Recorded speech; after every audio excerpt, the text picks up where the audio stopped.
Alors, quand on achète une bouteille de vin, c'est souvent l'un des premiers éléments qu'on regarde, l'année. Millésime 2020, 2022, un très bon 2005. Mais finalement, est-ce que ça change vraiment quelque chose? Est-ce que c'est juste une date ou est-ce que ça raconte une histoire? Au final, c'est quoi un millésime?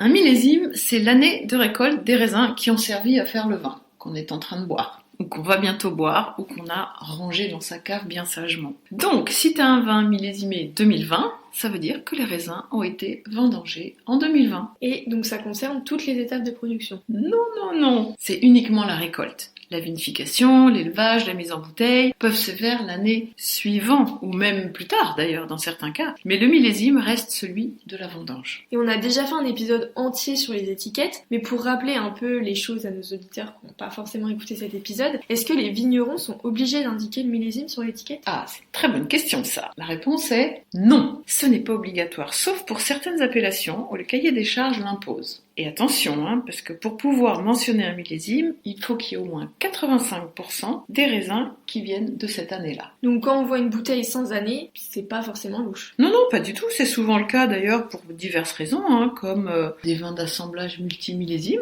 c'est autorisé. Les vins effervescents, champagne, crément, on a des assemblages de plusieurs années, à moins que ce soit un champagne millésimé, auquel cas c'est une seule année. Et puis des vins à visée un peu plus passe-partout. Ok, mais du coup, pourquoi est-ce que l'année elle a un impact? Qu'est-ce qui fait que 2 années peuvent donner des vins très différents? Alors, plusieurs choses peuvent jouer, mais le facteur principal, c'est le climat. Chaque année, les conditions météo changent, il y a plus ou moins de soleil, plus ou moins de pluie, il y a des risques de gel, de grêle ou au contraire de canicule. Et ça influe directement sur la maturité des raisins, forcément, leur concentration en sucre, leur acidité et le rendement global. Donc un millésime chaud égale des vins plus puissants. Et un millésime frais, c'est égal à des vins un peu plus tendus. Oui, c'est ça. Un millésime solaire donne souvent des vins plus généreux, plus ronds, parfois même plus alcoolisés, alors qu'une année plus fraîche, ça donne des vins plus vifs, avec une acidité plus marquée, parfois plus délicat. Et tu aurais des exemples d'années un peu marquantes pour nous aider à mieux comprendre? Alors, évidemment, on peut prendre l'exemple de plusieurs cas. Pensez à 2003, par exemple.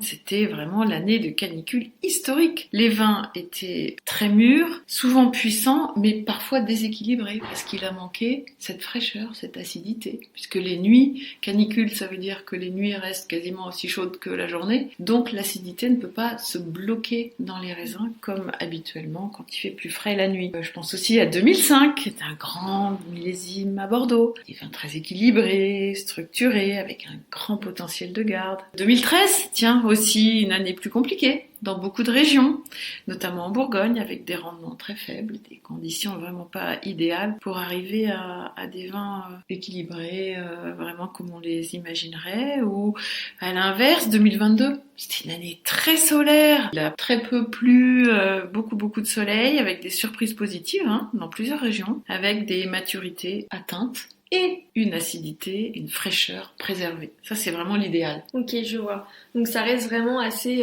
aléatoire au final d'année en année. Et est-ce que le millésime a plus d'impact sur certains styles de vin que sur d'autres? Oui, carrément. Le millésime est très important pour notamment les vins rouges de garde. Ça sert à rien de garder un vin qui n'a pas de potentiel de garde si l'année de production a été plus médiocre. Les grands vins blancs secs. Pareil, si on a eu un beau millésime, on aura cette acidité qui est indispensable à l'équilibre des vins et à sa complexité. Certains effervescents millésimés, du coup, comme on disait tout à l'heure, évidemment. Les liquoreux, qui sont très sensibles à la météo, parce que la pourriture, quand il y a trop de pluie, trop d'humidité, au moment où au contraire on devrait fignoler la maturité des raisins, ça gâche tout. Voilà, donc il y a plusieurs exemples comme ça. Par contre, il faut bien se dire que c'est pas la peine d'aller au supermarché et se dire alors est-ce que ça c'est un millésime correct ou pas pour un petit vin de tous les jours, quoi.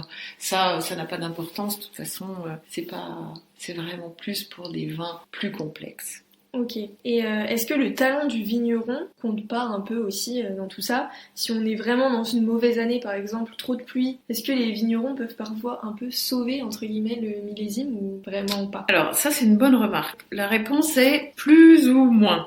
Alors, le vigneron peut faire plusieurs choses. Il peut déjà adapter sa date de vendange. Tu vois, s'il manque quelques jours de maturité, il va pas dire « Ah, ben moi j'avais prévu de vendanger au 15 septembre, donc je vais pas attendre le 18. » Alors que 2-3 jours supplémentaires peuvent vraiment augmenter la maturité des raisins et donc faire un meilleur vin. Il peut aussi travailler un peu la durée de macération, voilà, pour essayer d'extraire un peu plus de tanin dans un millésime un peu plus faible. Ou au contraire, quand c'est un peu trop riche, trop puissant, limiter un petit peu le nombre de jours de macération pendant la fermentation pour un peu moins extraire de tanin et que les vins soient moins durs et plus souples et plus faciles à déguster. Après, il y a tout un tas de choix techniques. Ça se joue au millimètre, parfois. Et c'est là où on reconnaît les vignerons les plus talentueux. Des fois, on dit « ça, c'est un millésime de vigneron ».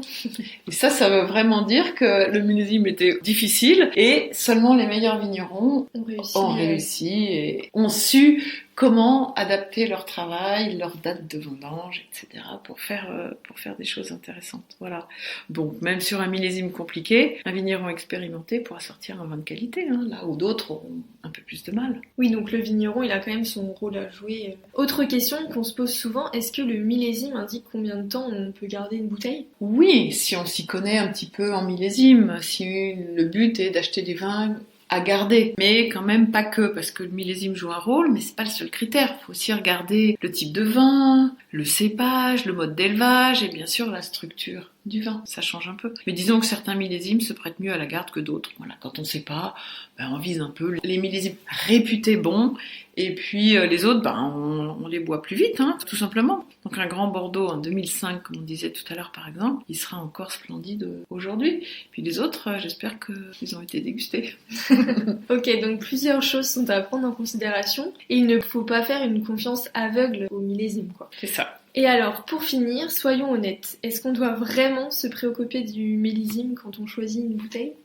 Bon, alors, je sens ta question, mais la réponse est pas forcément. Si tu fais confiance à ton caviste ou que tu achètes via une sélection comme celle de 3x20, tu sais que le vigneron a bien travaillé. Il y a eu une sélection, évidemment, même dans un millésime un peu plus délicat, vin choisi ou le conseil que le caviste va donner, lui il n'aura pas acheté un millésime qui se déguste mal, donc il aura fait une sélection qu'il va ensuite proposer à ses clients. Il a une réputation quand même à tenir, mais voilà, si tu cherches à constituer une cave ou à offrir un vin pour une occasion spéciale, là le millésime peut être quand même plus utile pour affiner son choix. Donc le millésime, c'est pas un passage obligé pour apprécier un vin, mais c'est quand même un petit plus pour mieux comprendre ce qu'on boit et parfois même mieux le choisir. Dans le prochain épisode, on parlera de l'évolution des vins, des goûts des consommateurs, des styles, et donc pourquoi les vins qu'on buvait il y a 30 ans n'ont plus le même goût aujourd'hui. En attendant, retrouvez tous nos contenus sur nos autres réseaux, Instagram, Facebook, YouTube et Pinterest. Et si vous voulez passer à la dégustation, je vous donne rendez-vous sur notre site 3x20.com où vous retrouverez toutes nos boxes de vin et notre sélection de petits domaines confidentiels.